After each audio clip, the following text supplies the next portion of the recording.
Dun, dun, da, da, da, da. Hello. Welcome back to the Big Shot DJs podcast, episode 11. We have All-Star recap plus last 25 games of the season coming up fast. This is Jacob Denny Denholtz next to me, my host, and Matt the Shriner is me.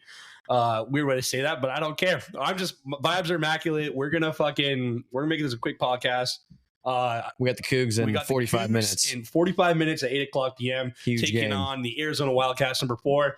COUGS are ranked for the first time since Klay Thompson era of ranked 21st in the nation right now. With a 20-6 record going into the zoo where the Arizona's undefeated at home. So shout out to the COUGS. We're fucking dancing in March. I guarantee, knocking on wood still. I don't want to jinx us, but vibes are immaculate right now. Happy birthday, Alexiano.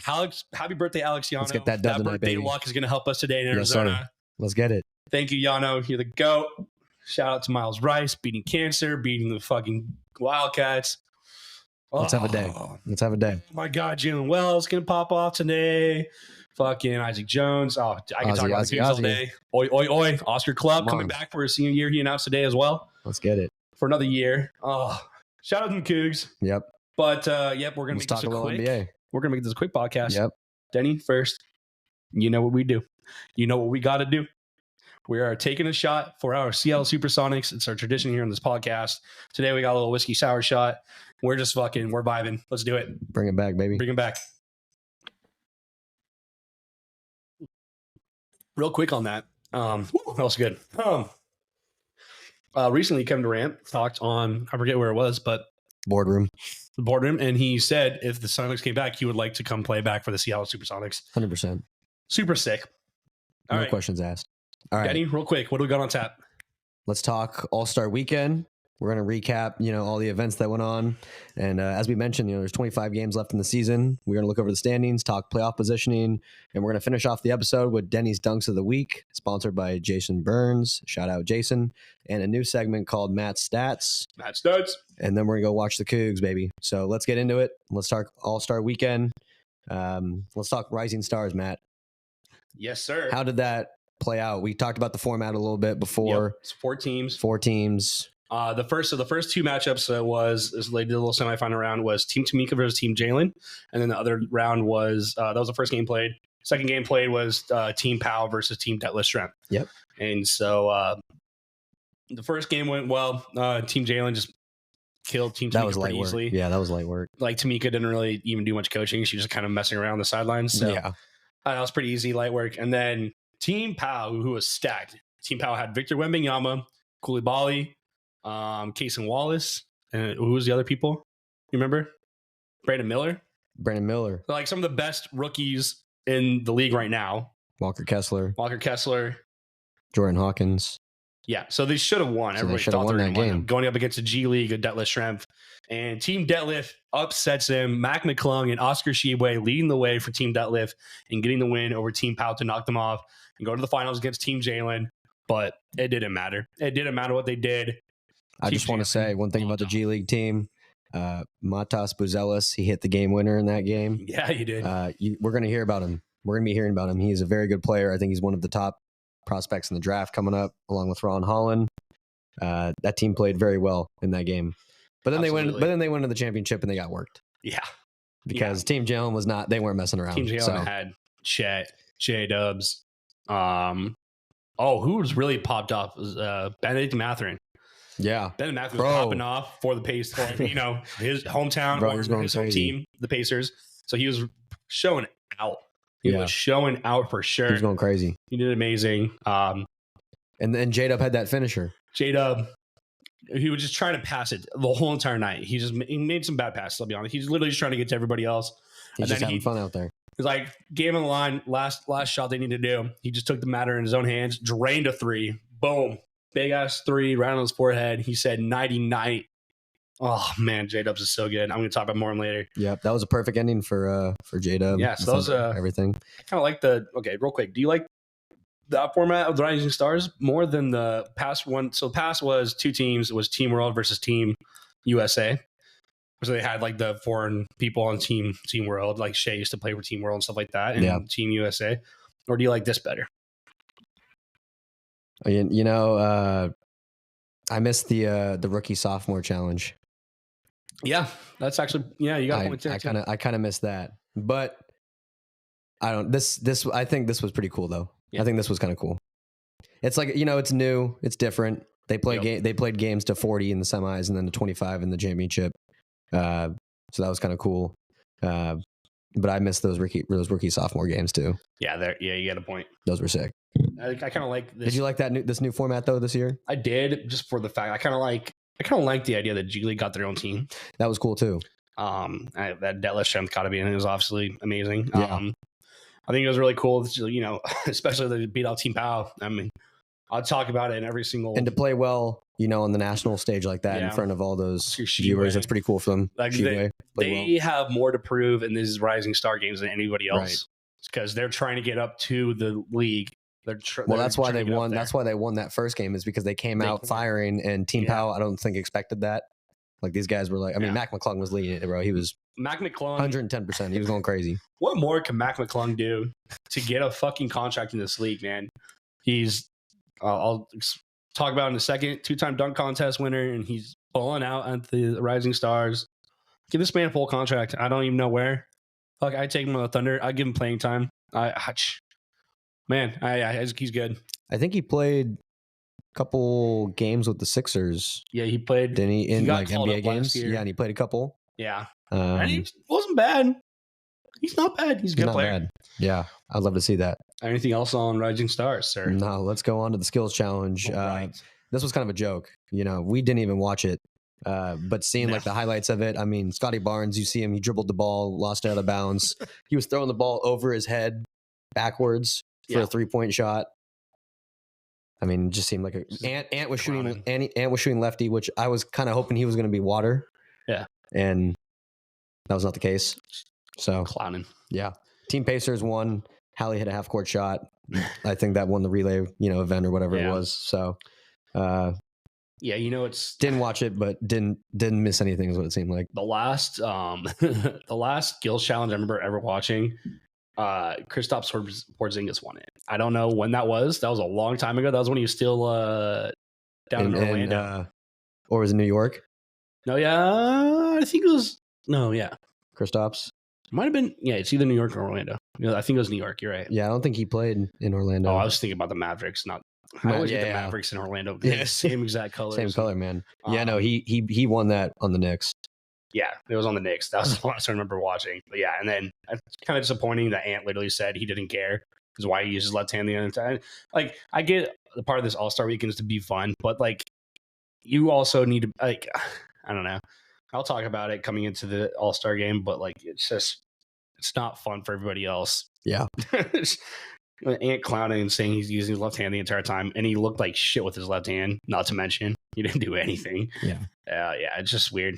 Well, another disappointing event I feel like was the 3-point contest. Not only because I bet on 3 different people and they all lost. Not just because of that. I think the winner was Dame in the long run. I can't believe Cat was in that final round. It was Dame, Hallie, and Cat. Yeah, it was Dame, Hallie, Cat. I thought Hallie was going to win it, and then Dame hit that. I think he hit that shot in that last rack. And Jabari, not Jabari, Beasley. Yep. Oh man, yeah, it was weird. I don't know. As Loki disappointing, the highest score, Dame got 19 of the 30. What's possible? 32. I think is the 100%. You get them all? Fuck, I'm gonna say yes. It's around there. No idea, but it's around there. Probably around there. Because Steph scored 29 in Sabrina versus Steph. So it's kind of pathetic. And then that was a lot better. That Sabrina and Steph did. Sabrina and Steph only played one round, and it was more exciting than the entire 3-point competition. Yeah. Sabrina shot first. She did really good. She only missed 3-4 shots. Dude, she was feeling it. 3 or 4 shots, and she's knocking down. And but Clay beat her by two shots. Steph. I mean, yeah. I wish it was Clay. Hey man, go Cougs. We're on that fucking mentality. Come on. Yeah. So Steph beat her out just one round. So I think it's really cool. I'm all for including WNBA and All-Star Weekend. I think it's really cool. People are already talking about it. Possibly Caitlin Clark versus Dame next season, because Caitlin Clark will be coming into the WNBA this coming off season in the draft. Who I think Sabrina and Steph got to do it again. Yeah, so I'm excited. I think it's really cool. That was fun. That was cool. It was fun. I like it. And Sabrina's, no matter, even though Sabrina lost, she still holds a record for most in the 3-point competition. So. Yeah, and I mean that was awesome. Yeah. How many did she have? 26. She had 26, and Steph finished with 29. And how many did Dame have? The final round, 19. Put Sabrina in that 3-point competition, bro. Oh my God, I'd love to see that. I love Sabrina. Yeah. The only duck I like, you know. Speaking of dunk contest, what are your thoughts on the dunk contest? How was it? Dumb. There's a current petition out there to make sure Jaylen Brown never joins this dunk contest again. He was so pathetic. Don't know why he was asked. He dunked over Kai Cenat. Not Kai Cenat standing up. Kai Cenat sitting down. Kai Cenat, who's already short as hell. That was disappointing and boring. Jacob Toppin just kind of got in the air, and he didn't do anything special. He just got in the air, did some windmills. It was cool. No, it was cool. Jaime Jaquez, boring. His first shot was dunk over Shaq, but he didn't really dunk over Shaq. He pushed off Shaq and dunked. First one to actually dunk over Shaq was Hamidou Diallo, and he didn't have to push off his back. And he actually wore a Superman contest, and Hamidou Diallo won that dunk contest. Shout out Hamidou. That was fire. And then he shot a shot for Mexico wearing a Heat culture hat. Kind of boring. Just had the Heat flag on there. Yep. Then Mac McClung just come out and just like it wasn't even. I liked his one shot where he picked up in midair. He grabbed the ball, let go of it, grabbed it again, then did a reverse dunk. That was the coolest dunk of the entire contest. And he did that, which was super cool. And then he also dunked over Shaq, but he actually got over Shaq without even putting a hand on him. And so he won the contest for the second year in a row. Deservingly so. Yep. Still kind of boring in general. And it's been a little disappointing in the past couple of years. It just has been. Not since everybody's saying that's not been the same since Zach LaVine and Aaron Gordon went at it. And it's kind of true in a way. Those are real high flyers. Yeah. Like we need high flyers like that again. A lot of people were asked during press conferences during the whole entire weekend of ways to make the All-Star better in general. Mm-hmm. And Chet actually said they should take the people with the highest verticals in the league and make them the highest verticals, the high flyers. Yes. Those are the cool people. Those are cool. Mac McClung gets fucking air. Yep. He's good. I like Mac McClung in this contest, but I think he needs some competition, you know? So I think that's a great idea by him. Real quick, some other ideas that are thrown out there. J-Dubs threw out there one-on-one tournament. I think the one-on-one tournament's got to happen. And there's this guy named Frank Michael Smith or whatever that's on Instagram and TikTok and all that. He said he talked about this idea first and kind of gave J-Dubs thanks J-Dubs for supporting my idea kind of deal. He doesn't know if J-Dubs heard it. Anyways, beside the point, it's pretty cool. So he pretty much talking about you rank the top 30 players by points per game. And you go through that way and just do like a single elimination knockout first. I think there's like a whole way to do it, but you go by points first to how many points, you know?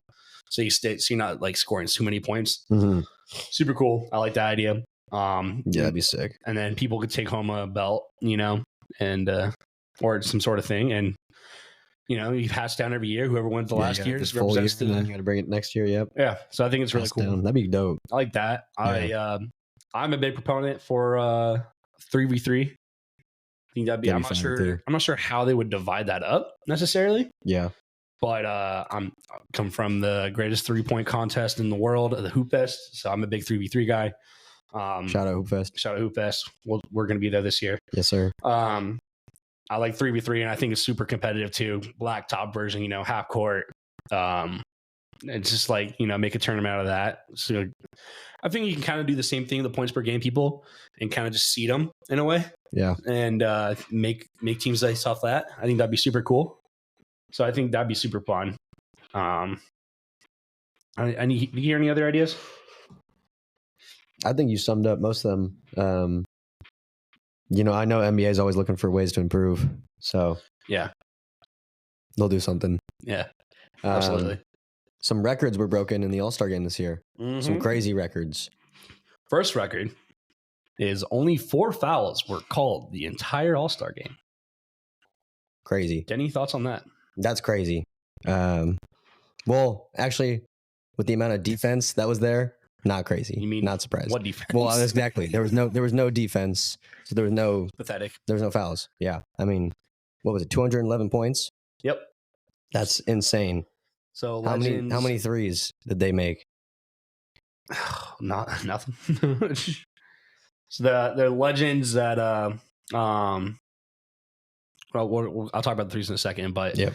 Legends who were there the entire weekend, Oscar Robertson and Larry Bird, who are from the Indianapolis area, growing up, who represent basketball, and Reggie Miller, all went to the locker rooms before both games and said, "Hey, let's figure this out. Like, let's make this competitive. This used to be a competitive game. This used to be really fun back in our day. Oh, yeah. Like, make it competitive again, please." And they didn't listen to Legends. I don't know. It's kind of pathetic. So they were very disappointed in it, and it's just nothing like they used to have to do. Making the All-Star used to be an honor, so you should play with honor, right? I feel like that's the way it's said. And it's just not that anymore. But yeah, league record in threes made and threes taken. There was probably at least 6 or 7 half-court shots attempted. Dame made 3 of those by himself. Unbelievable. They made, both teams combined made 67 threes. Oh my God. And together they combined 168 threes. 168 threes? The East put up 97 threes. Oh, attempted 97 threes. Attempted?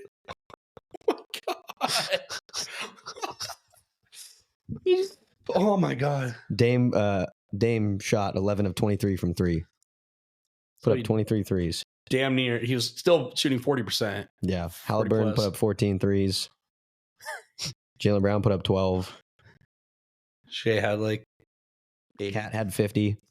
Cat had 50 points. 50 points. Yeah, not 53. 50 points. Yeah.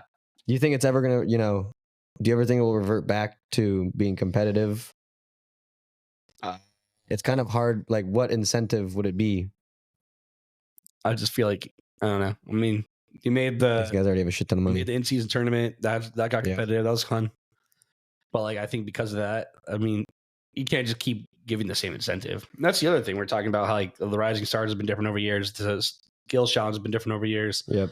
Like they keep on switching it up because it's not sticking. And so Adam Silver is just looking for ideas. He's listening to people. He has. He's trying to make things different here and there. They went Steph back. and Sabrina happened from social media. Yeah, that was super cool. And that was a success. And they went back to the East versus West this year for the first time since the last 3 years. I think that was dope.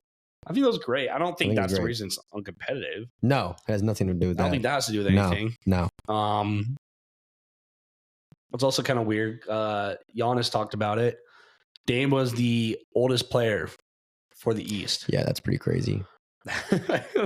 You're like, oh, Dame's not that old, but you're like, oh wow, he's. And then it goes, Dame then Giannis was the 2 oldest players for the East.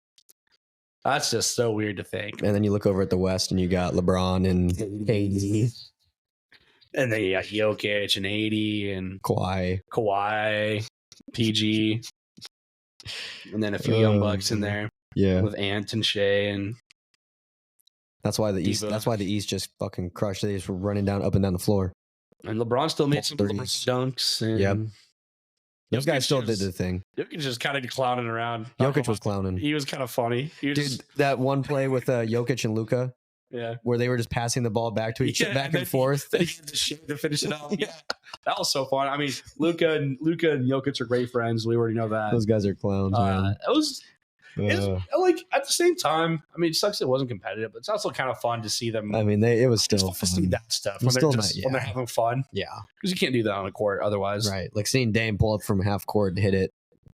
Everyone's just freaking out. I've seen that too many fucking times. I know. I don't really need to see Dame do. I mean, I do it once or twice, yeah, but then you're just like, do something else. I don't know. Be creative. Stick to the script. That's hurt too much. Yeah, it's hurt too much. Yeah, I don't know. It was kind of disappointing. And so, yeah, Dame took home the MVP, the Kobe Bryant MVP trophy. So Dame left Indianapolis with a 3-point trophy and MVP trophy. So, well, good for Dame. Yep. With All-Star Weekend being done, we're on to the last 25 games of the season, Matt. It's go time. Yes, sir. It's go time for some teams who, need to either make the play-in or teams that might not be as comfortable in the play-in and they need to get out and be a top 6 seed. Looking at the standings right now in the East, Yeah, right now, I'll just do the top 6 or 7. So we got Celtics are league leading 43-12. And then, the Cavs 6.5 games behind them at second. Bucks 8.5 behind at third. Knicks 10 games behind at fourth. 76ers 10.5 back at fifth. Pacers 12 games behind at sixth. And then Magic are only a half game behind the Pacers. This is all before all the final games tonight, because this is the first night back to the NBA as well. Off that, what sticks out to you? I'm looking at all these. First off, it's crazy to think that the Celtics are 7 games ahead of everyone. Yeah, that's did not realize it was that high. Very different in the West. But I mean, you look at the rest of the teams and everything's still pretty close. Yeah. Top 6, actually all the way to top 8. It's all a game and a half back. When I look at this top 10, all I'm really thinking about is, are the Brooklyn Nets able to make any kind of push to get that 10th seed from the Hawks? Yeah. That's the only thing I'm thinking about. What do you think? Do you think they'd be able to do it? Or do you think that this 10 right here is pretty solid? With the way Toronto's been playing, I don't think they're going to be able to make any kind of push. Yeah, I didn't realize the Hornets only have 13 wins. Yeah, Hornets are not doing anything. Obviously, Wizards and Pistons are definitely out. Yeah. Wizards on a 8-game losing streak. Pistons on a 4-game losing streak. No. I don't know. Yeah, I kind of think I see these 10 sticking here. I think just because with the Hawks, I mean, you have Trey and DeJounte, and when they didn't trade DeJounte away, so when things are clicking, team. So I mean, I could see he could creep back up into the top 6. I think Bulls and Hawks are 9 and 10. Yeah, I think they're going to be finalized 9 and 10. No, that's actually completely right. Shit. So who's winning that playing game? Well, guess we'll have to see. Yeah, we'll see. I think my favorite right now is the Hawks, but yeah, I mean the Bulls have just been so injury ridden, and they have no more Levine, and they haven't been performing well in the past. So injured recently. Yeah, in the playoffs. Yep. Yeah, they're just not. I mean, obviously, I don't even think they're really trying that hard. Kobe White's been balling. Yeah, but I would say 5 through 8 is pretty interesting. Yeah, just with the Sixers, still not been playing well with no Embiid.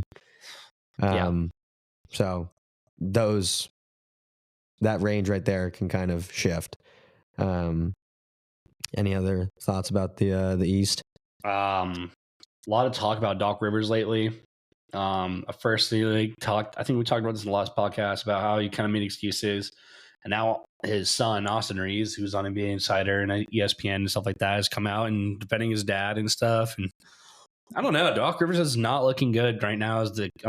We just got to a fresh new start for the rest of the season, the last 25, but he's just not looking good as a new coach right now. You can make up excuses all you want, but this Bucks team was the easily second and only a couple games behind the Celtics, and now the Cavs passed them, and now they're 8.5 games behind the Celtics. So it's pretty pathetic.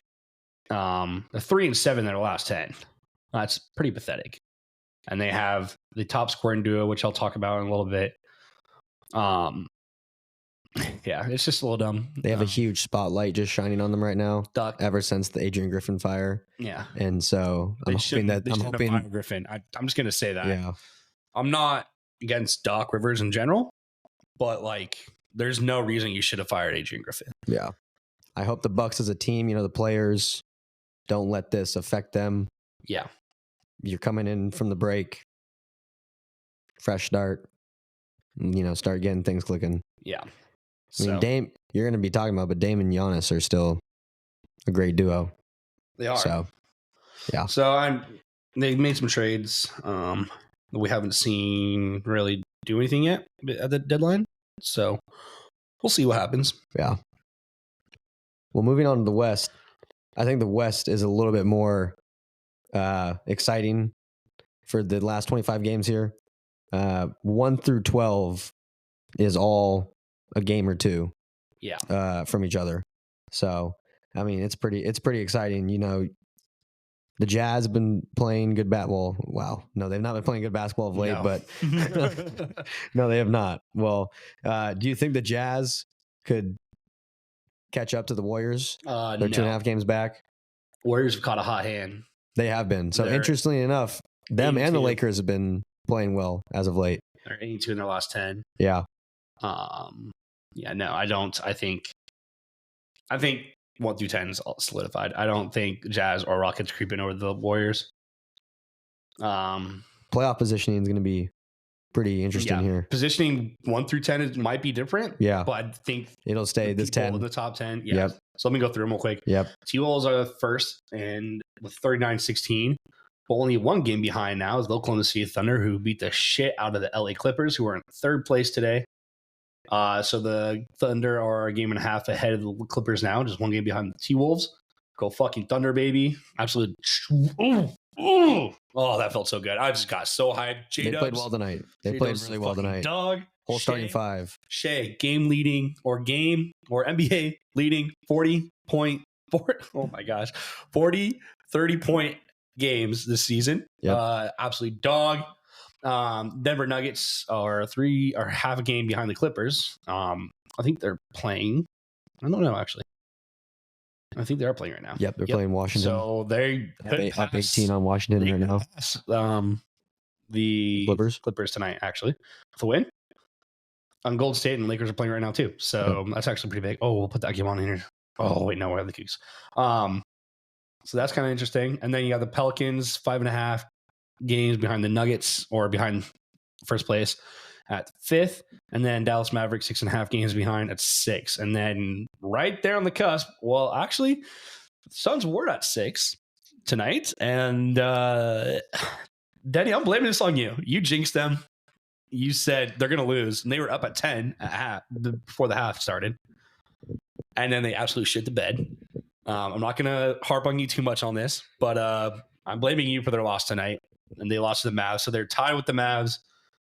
But Mavs obviously have the tiebreaker right now. So Mavs are at 6 and Suns are at 7, both with a 33-23 record. Captain goes down with his ship. We're taking a shot for the Suns later tonight. Captain goes down with the ship. Yeah, we're depressed. And then Kings with 8. Lakers at 9. Fuck the Lakers. They're 9.5 games back. So they're 2.5 or 2 games behind the Kings. And then the Warriors are behind the Lakers, and they're currently beating. Yeah, this is just. I mean, when I look at like 5 through 8 again here in the West, that could change. Could change crazy. Like the Suns absolutely are going to be fighting this. You know, the Suns, Mavs, Pelicans are all half a game within each other. They're going to be fighting to stay out of that play-in. Sacramento has been Spurs right now. Sacramento can always catch fire. They're going to beat the Spurs, who are the worst team in the Western Conference right now. Yeah. So yeah, West is exciting. West is exciting, and I guess that's even the weird. And not the Blazers or Spurs, but not the Grizzlies either. But Rockets and Jazz are not that far behind, but I still don't think they're gonna make it. Yeah. I'm also saying that because OKC has their picks this year, and Thunder might be projected to top 10 picks in the lottery thanks to those. There's no fucking way, bro. There's no fucking way. I think the last thing I saw was 10 and 11.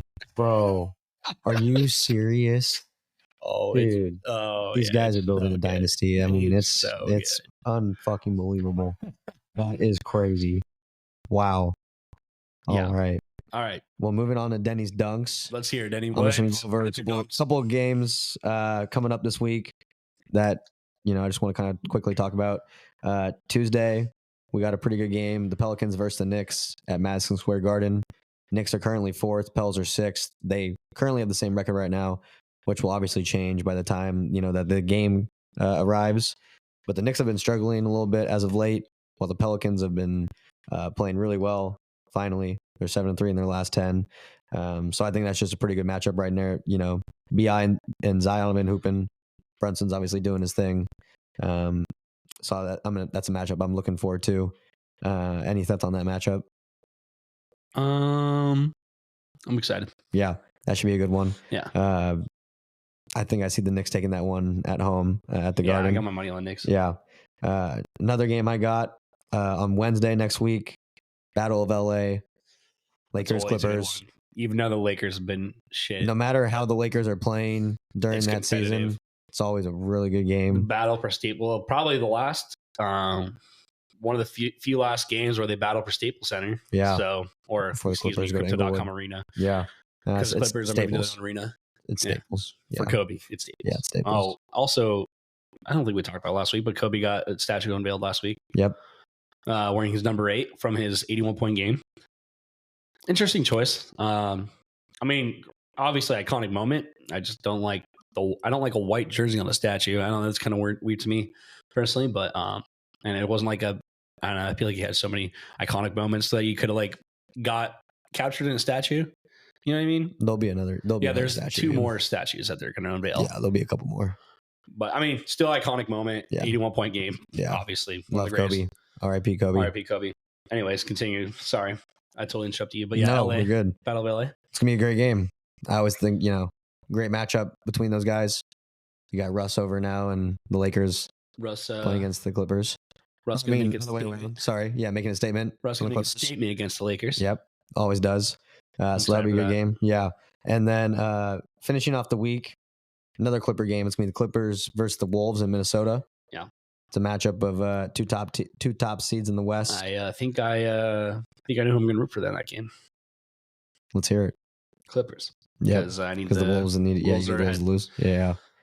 That's one of the most efficient offenses and we have versus one of the best defenses. Yeah. So that's going to be a good game. I'm excited for that one. Absolutely. And those are the 3 games that I think are looking good. Obviously, there's a couple more here and there, but I'll add one. Let's hear it. Chet versus Wemby. Oh, yes. Yes. I forgot about that. Hopefully of course. Yep. Hopefully it's a more competitive game. It's probably not. It's going to blow out. Yeah. After what the Thunder just did tonight to the Clippers, I think it's 99 for the rest of the season. All I care. I just want a good matchup between Chet and Wemby. Yeah, I really do. Just make it competitive, man. Honestly, let them just go at it. Yeah. Let them just go. ISO every play. Let them take care of it, man. Absolutely. I'm in for it. I'll bite my words if Wemby actually does good against Chet. That'll be on our next rookie roundup. That'll be our next yep. 1-on-1, not just Wemby versus the entire game, because he'll probably score 28 points, but they'll lose by 30. It's just you want to see that, just that one-on-one matchup. I just want to see that one-on-one matchup. Yeah. Purely that. Yep. So I'm excited for that. Yep. Well, that wraps up Denny's Dunks. Moving on to a new segment, Matt Stats. Matt. Yes, sir. Tell us about this new segment we got going. I'm going to share just a few key stats that I think are important right now in the season, or stats I found interesting that has been as I look around on social media and other platforms. Yep. So the first one I got is I'm going to be looking at the top best performing duos this season so far. There's 3 duos, and these on 3 teams that are for sure going to be top seeds in the playoffs. First duo, can you take a guess? First duo? Yeah. I'm going to say, one of the I saw a stat, I think, Dame and Giannis. Yep. So Giannis and Dame are together averaging 55.4 points per game this season so far. That's when they're on the court together, and they have a record of 34-15 together. So they are leading the league in points by a duo, and it's clear. Giannis is top 3 in scoring. Dame is still really up there in scoring, 25, 26 points per game. So makes sense. They're doing great. They need to continue that in order to gain back that second spot in the East. I know they'll have some important games against the Cavs coming up too. So Giannis is currently averaging He's shooting 60% from the field while averaging 30. Yeah. I think if he finishes the season with that, he's the first player to do that, I think. And Dame has been a little inconsistent from 3. So I'm hoping that, as he comes, gets in a groove, gets going more. I mean, maybe this number will rise or it'll be at least more efficient.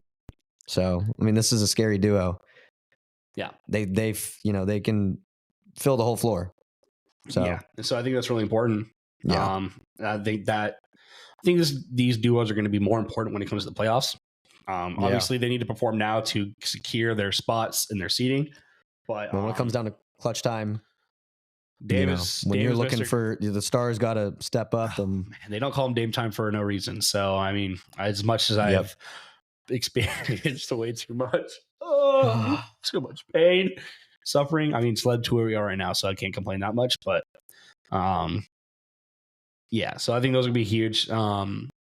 Next one, you want to take a guess, or you want me to go for it?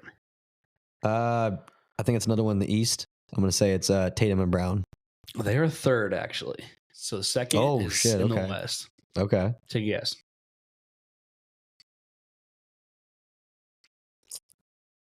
One of the top performing teams. Oh, okay. It's going to be SGA and J-Dubs.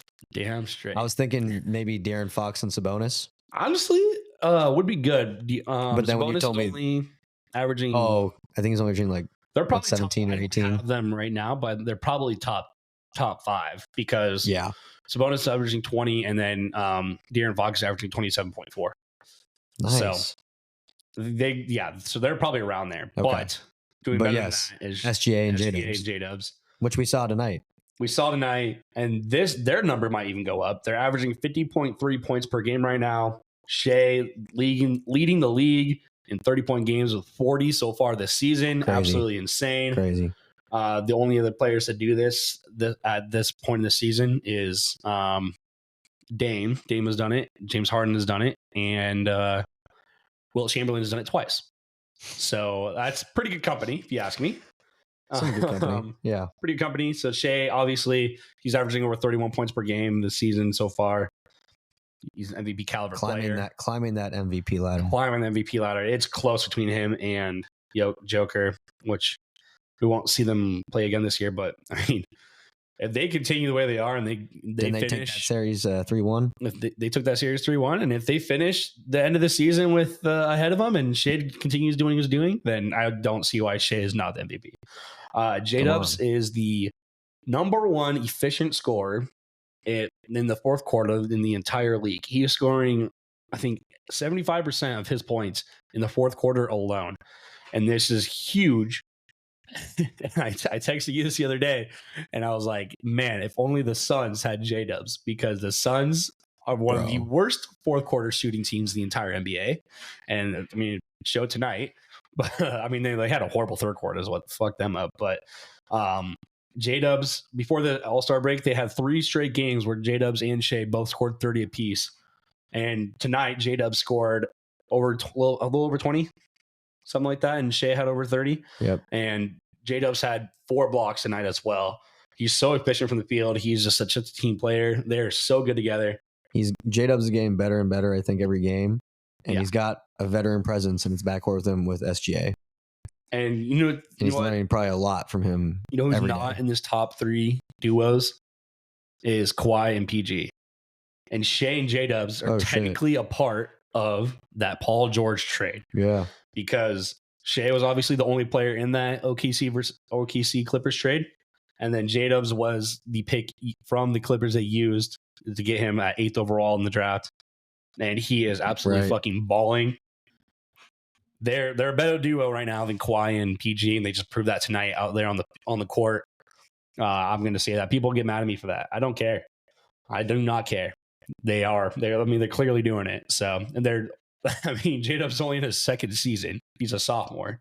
He's young. Clippers have had a lot of seasons where those two have not been in there in the playoffs. They've been out the whole year because it's been healthy. This is their first year, I think, where they've been maintaining their health. Yep. And so they lost a couple of years with that. I mean, they've been there for 3 or 4 years now. Yeah. And then you look at what the Thunder are doing with what they got. Mm-hmm. They're building a dynasty. Yep. Built around who they got in SGA.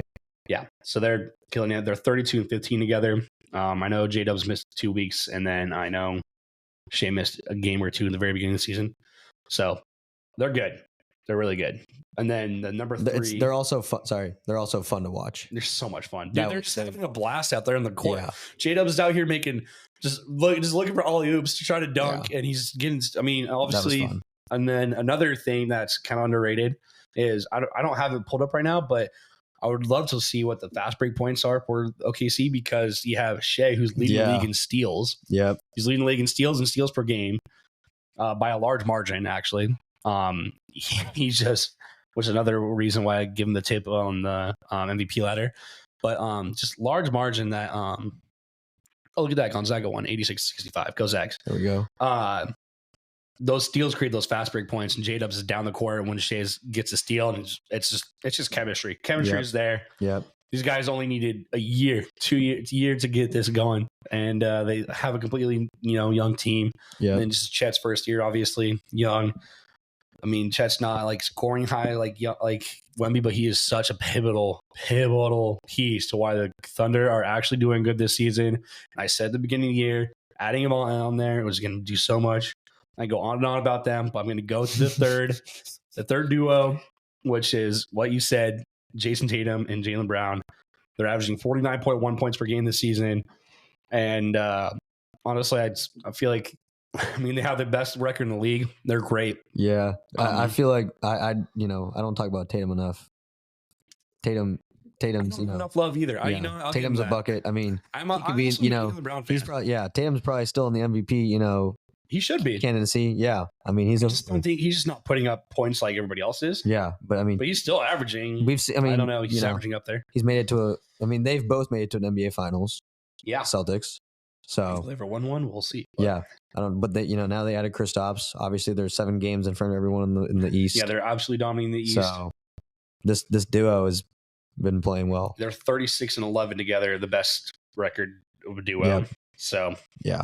They're great. I just gotta give. Yeah, we had to give some love to Tatum. He's been and Jaylen Brown. Jaylen Brown. I'm not a fan of Jaylen Brown's dunks, but I'm afraid he's like his actual game. And I know he gets clowned about his left hand a lot.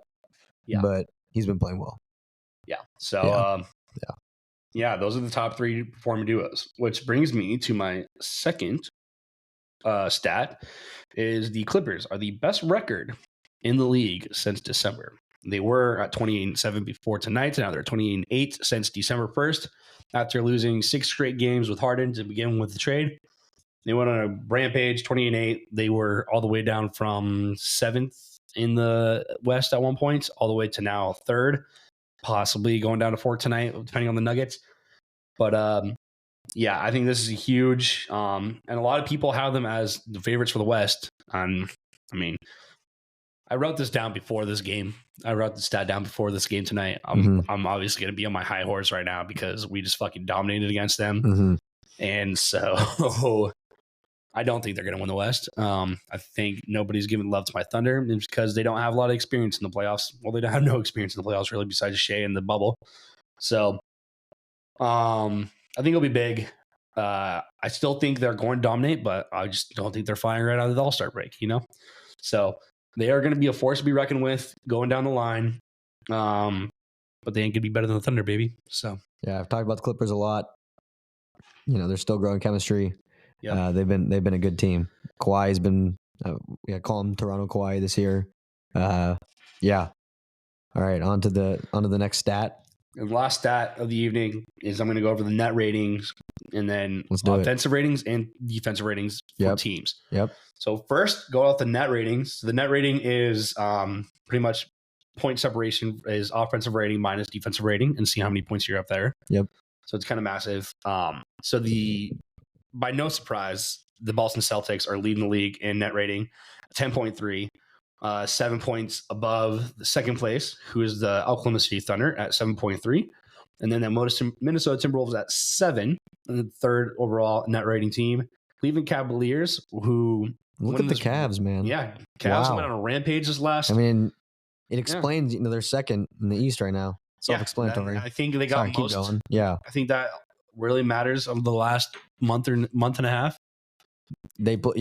And they just played. They were playing really well without their, their healthy, their stars. Mobley and Garland. White was so good. Yep. And Sorry, keep going. To no surprise, who like the league since December, LA Clippers at 5.4 net rating. So I think there's no surprise here, but I think it's important to keep some of these in mind when talking about defensive versus offensive rating. So going into offensive rating, number 1 in the league, Boston Celtics. 120.8 points per game. They're absolutely killing it. Which actually surprised me why Tatum and Brown are not higher, but that just means everybody else on their team. That means you get like 18 from Kristaps. You don't even need Derek White. You don't need just a duo. They have such a good team. Yeah. White. Yeah. Well, I think that's why they're so far ahead and they've been just playing so well is because, basketball's team sport. The whole team's been playing. Yeah. Yeah. Xavier Tillman now. I like Tillman. Yeah. They don't even need him, but yeah. But they just got him. Crazy.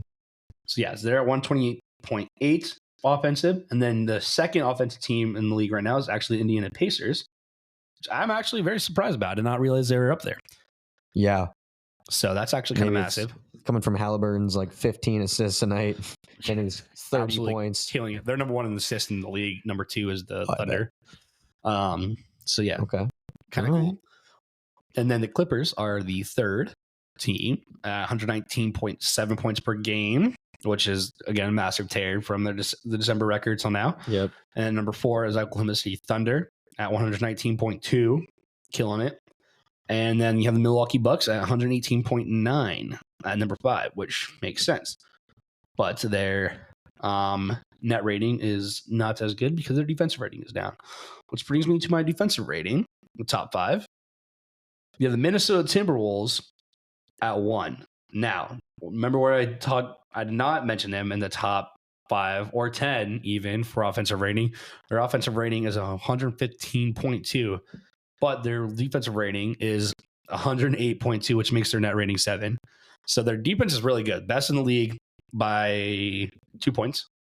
And but their offense is not that good comparatively. Mm-hmm. So they're 17th in the league in offensive rating, but the number 1 in the defense. So that really helps them out. Defense wins them the game. Defense wins the game. And I actually really like that idea. That's why they're number 1 in the West, because I think their defense matters, especially to a lot of the teams in the West. They have so many good on-ball defenders. Yep. They have those guys down low. Yep. Yeah, great team defense. And to no surprise, the Cleveland Cavaliers, 110.3 defensive rating. Great defense makers down low. Bangers. Great perimeter defenders again. And again, you could say the same thing about the Celtics. You could say the same thing about all 5 of these teams. Yeah. The Celtics, the Thunder, the Magic. And we said the Cavs were number 3 net rating. Yeah. I think so. 4. So yeah. Oh, they were 2 net rating. Net rating. No, they're 4. Oh, sorry. Wrong. I'm reading the wrong thing. Yeah. Defensive rating there. Oh, that's what they are. Defense. Yeah. Yeah. So that's actually kind of massive. They have that size down low. They had White while Mobley's out and Mobley's back. Massive size down there. Spida's really good on the perimeter. Yep. Garland's really good perimeter defender too. Yep. And then Max Strus has actually been really good defensively as well for them. So Cavs have been killing it. Celtics are number 3 at 110.5 defensive points allowed per game. So obviously they're number 1. Holiday and Kristaps, man. Yeah. Obviously they're number 1 Pretty in crazy net rating. Yeah. And they're the number 1 scoring team and they're number 3 in defense. Yeah. So that makes absolute sense for them. Yeah. Number 4, the Oklahoma City Thunder at 111.9, which makes sense why they're the second net rating team. Come on. Yep. They're killing it on both ends. Obviously you have Chet leading the league in steals. And then you have I said Shea's leading the league in steals. And Chet is top 3 or 4 in blocks per game, or blocks in the game in the league as well. So that really matters when it comes to that. They put an absolute masterpiece of defensive effort tonight. They had what was 11 blocks. I think it ended with 12. Oh, they might have got them. Yeah, probably 12. They had ended with 12 blocks tonight, and that's with people like J-Dubs, who's 6'5", 6'6". And he got 6'6". Yeah, he got 4 blocks, and Shea only got 3 tonight. Like, people are everyone on the starting 5 got blocked. At least one block. Yeah. So they're just killing it. Shea has some good steals tonight. So like they're killing on the defensive end. And then the 5th defensive team is the Orlando Magic at 112. But their net rating is 1. What's their? So they're allowing 112 points per game, but they're only scoring 113, which makes sense to where they're at right now. So they're in at 7th. Yeah, so they have a positive. Yeah. That's good. You look at these young teams, they have a good defense. The Rockets have a good defense. Right. So it's, They just got to pick it up offensively. Yeah. So those are your defensive ratings, your top fives, and a little bit extra on the outsides. When you look at all of them and you're looking at the teams that have been playing the best right now, it makes sense. Yeah. Celtics, Thunder, Cavs. Look at all those teams. Wolves. Yeah. It makes sense. It explains why they've been playing so well. Yeah, absolutely. And you have the New York, I didn't mention, but the New York Knicks are right outside the top 5 at 6 and 4.8. They're doing all this with, OG and Randall still out. I just saw something today that Randall might have to get surgery on his shoulder. Yeah, he dislocated that thing. They don't know yet, but they said it's not out of the picture. And I'm sitting there like, great. There goes my fantasy. Yeah, and then the one team I want to highlight, who I think is going to be creepy. Sorry, I cracked myself up. I heard that. That was good. I think you need to keep an eye out for the Pelicans. I think they've just been really quiet. I think they're working in silence out here. They're climbing the rankings. They were as low as 8 at one point, and now 8 or 9, and now they're up there and in 5th right now, and they're creeping on the Nuggets. 4-game win streak, 8-2 in their last 10. Yeah, they're sneaky good. I don't think they've been talked about enough. I've not heard them as much, so I would like, keep an eye out for them. Playing well. Zion's CJ. Yeah. I'm seeing more out of my boy Jordan Hawkins. Yeah. Honestly, Valanciunas is we're not talking about Valanciunas. Solid. He'll give you 10 and 10, whatever you need. I think, I just don't think they've had not heard anything about them recently. And that could be a good thing. That could be a bad thing because a lot of times back in the past is like Zion's underperforming. Or, I think he's leading the team right now in points. I wouldn't be surprised. I know there was a lot of talk about him earlier in the season, kind of on and off, but I think as of late, he's been playing, and he's been playing a lot better, which explains where they're at right now. Just real quick, because I know I talked about best performing duos this season. Yes. Luka and Kyrie dropped 70 points tonight in the Mavs win against the Suns. So they got to be top 5 in duos. No comment.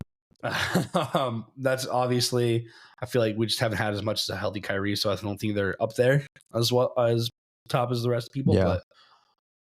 But when they're on, they're on. Luka scored 41. Also, I just saw this. Saw this stat about Jokic. He had a triple-double tonight. He now has a triple-double against every team in the NBA. Two players who have also done that: LeBron James, Russell Westbrook. Yeah, because he even scored a triple-double against the Thunder. Good company. So, yeah. Good company. Yeah. Do you think, real quick before we end this, do you think Jokic will ever pass Russ for triple-double? He's creeping up there, for sure. Also creeping up there, Demontis bonus a little bit. But, obviously Russ is still in the league, but who knows how much longer? And honestly, who knows how much longer Russ is going to be able to score triple doubles? Actually, coming from a 6-man position now as well. So Jokic almost averaging triple double right now. Unlike Russ, he's done it 3 or 4 times. How many does Jokic have? Let's take a look. Let's look at triple doubles real quick.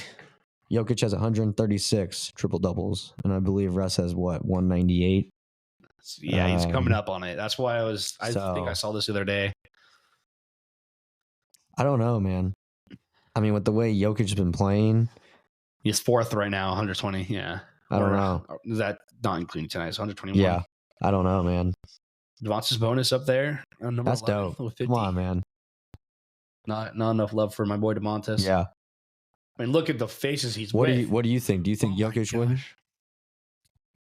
Do you think he could? I think it comes down to how long does Nikola Jokic want to play? Because that is very true. We already know he's not. Even though he could win another ring and call it. He could be like, I've done it now. Just look at that face. He could get another ring, get another MVP, and be like, I've done what I needed to do. I need to go feed my horses. You're like, I'm done. I need to go to my horses. That's pretty good. That was pretty good. If he played a full career, I think he could easily do it. But that's a good point you brought up, though. You never know. So also Russ. Who knows? Russ could be in a starting position again someday. Who knows if he's going to stay with this Clippers team? I don't know how much longer Russ's career is going to go on. I think he'll want to make it last as long as he can because I think he loves the game. Yep. I think he's one of the few out there just like, I love this game. I want to be in it for life, and I think he likes it. So, and he's still doing his thing. He's still doing good. Yep. Yeah. So I don't know. Luka's actually coming up on that list too. Kind of crazy.